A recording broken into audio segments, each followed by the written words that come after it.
पिंपळगाव रेणुका येथे कृषी अधिकाऱ्यांचे पथक येताच अनेक कृषी सेवा केंद्र चालक शटर बंद करून फरार. भोकरदन जाफराबाद तालुक्याचे माननीय आमदार संतोषजी दानवे साहेब यांनी कृषी खात्याची बैठक बोलावून तालुक्यातील सर्व कृषी सेवा केंद्रांचे चौकशीचे आदेश दिले असता पिंपळगाव रेणुका येथे कृषी अधिकारी मस्के साहेब पंचायत समिती भोकरदन यांच्या पथकाचे चौकशीसाठी आगमन होताच अनेक कृषी सेवा केंद्रांचे शटर दुकानांचे बंद करून केल्यामुळे मार्केटमध्ये एकच खळबळ उडाली आहे. पिंपळगाव रेणुकाई ही भोकरदन तालुक्यातील सर्वात मोठी बाजारपेठ असून येथे 20 ते 25 कृषी सेवा केंद्र आहेत.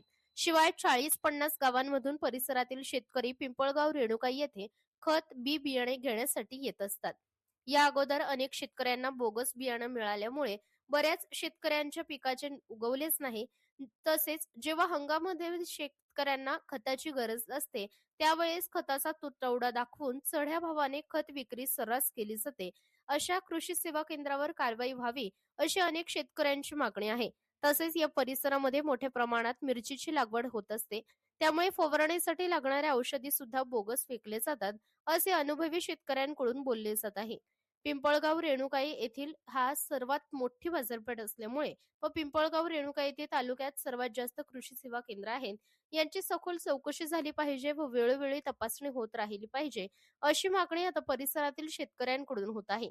तसेच दोषी आढळल्यास कायमस्वरूपी यांचा परवाना रद्द झाला पाहिजे, जेणेकरून शेतकऱ्यावर अन्याय होणार नाही व चढ्या भावाने होणारी खत विक्री करणाऱ्या कृषी सेवा केंद्र चालकांवर कारवाई कशी करावी अशी मागणी आता जोर धरत आहे. महाराष्ट्र लोक न्यूज चॅनलसाठी भोकरदन प्रतिनिधी बाळासाहेब देशमुख.